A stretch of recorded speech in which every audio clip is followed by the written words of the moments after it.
Bail కోసం MLC కవిత అన్ని ఆప్షన్లను వాడుతున్నారు. తాజాగా రౌస్ అవెన్యూ కోర్టు న్యాయమూర్తికి ఏకంగా 4 పేజీల లేఖ రాశారు. అందులో చాలా వివరాలు చెప్పుకొచ్చారు. తాను బాధితురాలనన్నారు. ఫోన్లు, ఇతర ఆధారాలన్నీ ఇచ్చినా ట్యాంపర్ చేశారని అంటున్నారన్నారు. లిక్కర్ కేసుతో తనకు సంబంధమే లేదంటున్నారు. ఈ నెల 16న కవిత రెగ్యులర్ బెయిల్ పిటిషన్ విచారణకు రానుండడంతో ఈ 4 పేజీల లేఖ ఏమైనా ఎఫెక్ట్ చూపే ఛాన్స్ ఉందా? అసలు ఈడీకి ఉన్న అధికారాలతో ఇవేవీ ప్రభావం చూపే పరిస్థితి లేదా?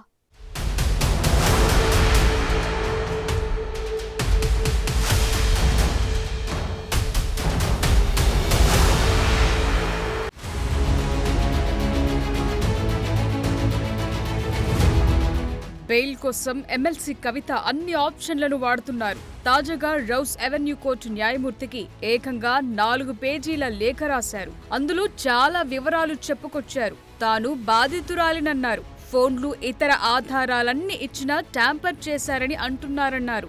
లిక్కర్ కేసుతో తనకు సంబంధమే లేదంటున్నారు. ఈ నెల 16న కవిత రెగ్యులర్ బెయిల్ పిటిషన్ విచారణకు రానుండడంతో ఈ 4 పేజీల లేఖ ఏవైనా ఎఫెక్ట్ చూపే ఛాన్స్ ఉందా? అసలు ఈడీకి ఉన్న ఆధారాలతో ఇవేవీ ప్రభావం చూపే పరిస్థితి లేదా?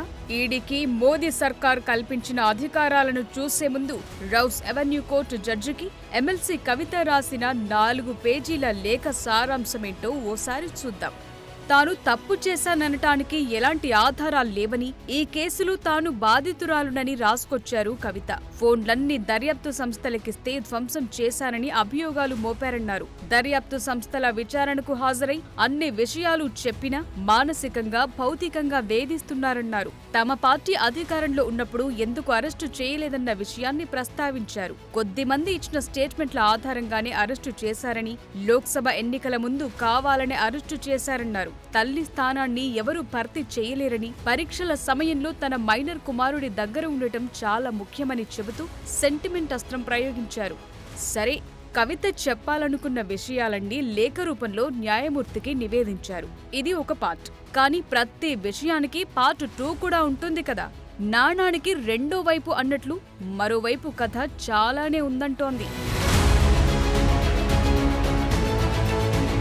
Prevention of money laundering act 2002కు 2018లో మోదీ సర్కార్ చట్ట సవరణలు చేసింది. దీంతో బెయిల్ పొందే కండిషన్లు మరింత కఠినతరమయ్యాయి. మిగతా కేసుల్లో నిందితులు బెయిల్ పొందటం ఒక హక్కు. నేరం నిరూపితమయ్యే వరకు బెయిల్ పొంది బయటుండొచ్చు. కానీ సవరించిన పిఎంఎల్ఏ యాక్ట్ ప్రకారం వారు బాధితుల, కుట్రదార అన్న విషయంతో సంబంధం లేకుండా తనకు నేరంతో సంబంధం లేదని నిరూపించుకునే వరకు నిందితులు బెయిల్ పొందటం కష్టమే. ఇందుకు ఉదాహరణ మనీష్ సిసోడియా ఏడాది దాటినా జైల్లోనే ఉన్నారు. అటు సత్యేంద్ర జైన్కు 2 ఏళ్లైనా బెయిల్ రావటం లేదు. ఆర్ఎంపీ సంజయ్ సింగ్ పరిస్థితి అదే. 2018 అమెండ్మెంట్తో ఈడీకి మరిన్ని అధికారాలను కట్టబెట్టింది మోదీ సర్కార్. మనీ లాండరింగ్ జరిగిందని ఆరోపణలు వచ్చినా సరే అరెస్టు చేసే అధికారం ఈడీకి వచ్చింది. ఈ కారణంతోనే కేజ్రీవాల్ అరెస్ట్ అయ్యారు.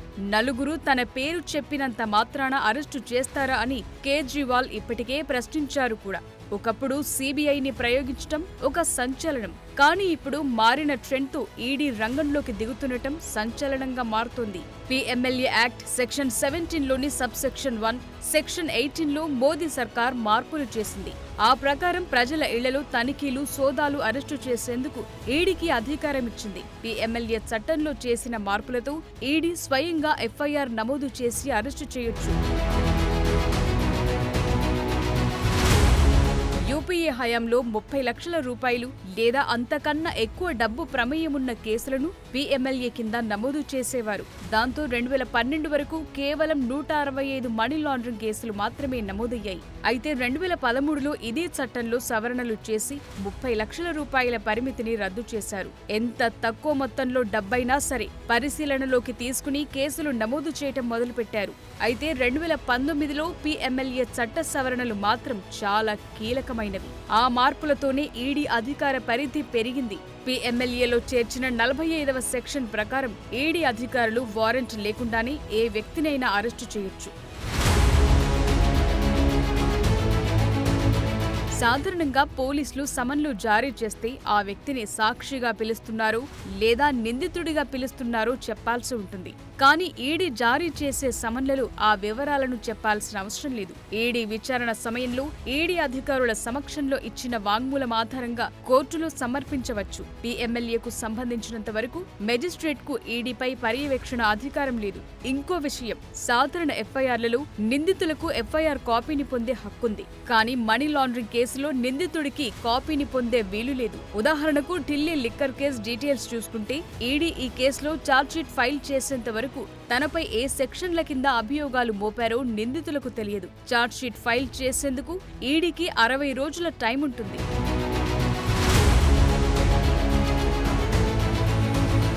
పీఎంఎల్ఏ కేసుల విషయంలో మరో కీలకాంశం ఏంటంటే నిర్దోషిత్వాన్ని నిరూపించుకోవాల్సిన బాధ్యత నిందితులపైనే ఉంటుంది.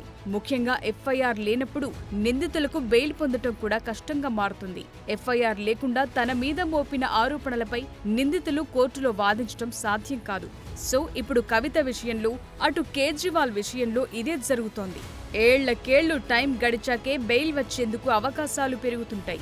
మరి ఈ కేసులో కవితకు రెగ్యులర్ బెయిల్ కష్టమే అంటున్నారు న్యాయ నిపుణులు.